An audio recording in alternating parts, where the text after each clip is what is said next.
Jake coming to you live from the tent trailer. So cool. Your cool factor level just upped at least like 4 points. We're gonna take the family camping tonight, which should be fun. Oh, good, man. Well, Psalm 78, man, did you make it all the way through? I know it's a lot of verses to read in one sitting. I did. I was like, whoa. It's not that often that you see anything get into the 70s with verses. Um, but it was actually kind of a cool read.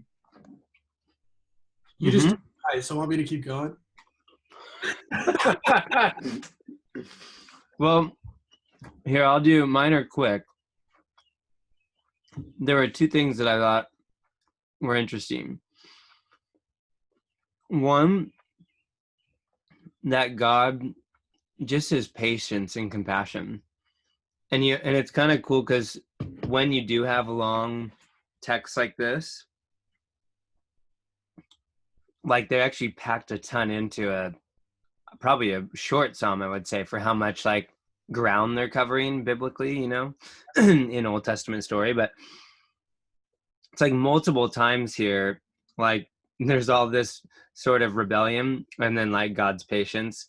I really liked it in verses, I think it starts in verse 38, and I read it in the Message this morning. But despite all this stuff that they're complaining and whining and they want this and that, God, what about God? He's compassionate. He forgave their sin. He didn't destroy them.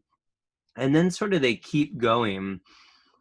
And this came up in our small group last night because I think a lot of times then it says, so the Lord basically, I don't know, I think is it in 56 where then he kind of says, all right, fine, like have your way essentially. And I think sometimes when students or people hear that, they're like, really, like God does that? So it kind of came up in our small group last night, and I was reminding them of how it says it in Romans. And I actually really love the way the Message does it. But in Romans 1, it talks similarly about just human nature to kind of do whatever we want, worship stuff. And then in verse 24, the way it says here is kind of when you go down that path so long. I was telling the students, like, when you're so determined to do something, like the Holy Spirit's going to give you a nudge, like, hey, that might not be a good idea. But if you just keep going and going and going and you keep ignoring the Spirit, at some point, God's going to be like, all right, you have your way. And I love this in 24.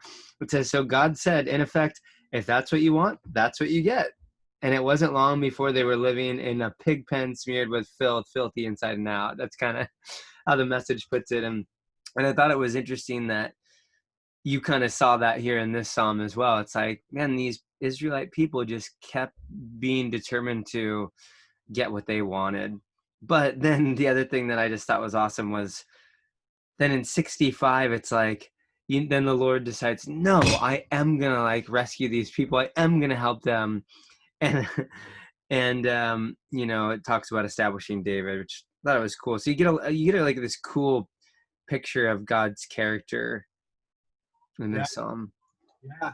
It's awesome, man. One of the first things that stood out to me, other than um, just when I realized that it didn't fit on one page, I just went to see how many verses it was. Real talk. Then I started reading the beginning of it, and I thought it was just really cool the way that, and it says it's a mystical, meaning like a teaching psalm. And then in verse 4, it says, "We will not hide them from from their descendants. We will tell the next generation the praiseworthy deeds of the Lord." And just this idea that there's a responsibility that we have as parents, Mm-hmm.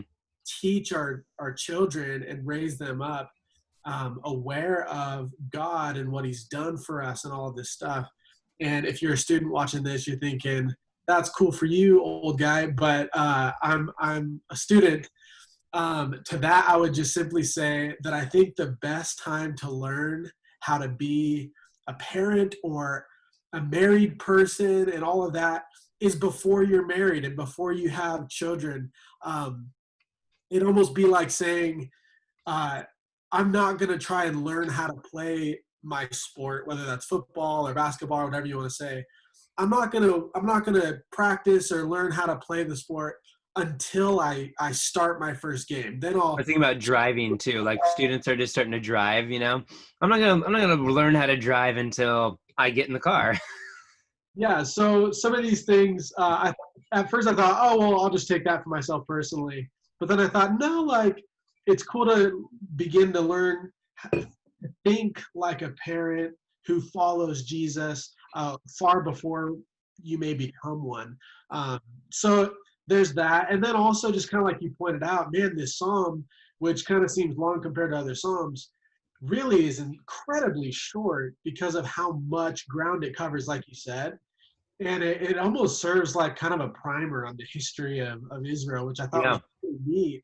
And you notice, perhaps you notice, just kind of this rhythm or trend or cycle that uh, Israel kind of goes through that's really common, I think, for humanity too, where, man, there's rebellion against God and then redemption and then sin again and then forgiveness and then there's wrath, but then there's also mercy, and there's just kind of like this cycle of drawing near to God and then wandering off.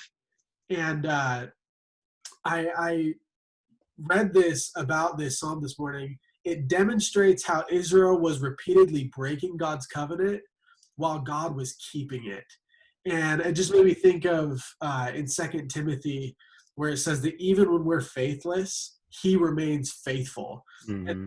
one, I'm super thankful that God's love towards me and his faithfulness to me isn't totally dependent on my performance. I'm really thankful that it's grace, it's favor that I didn't earn or deserve.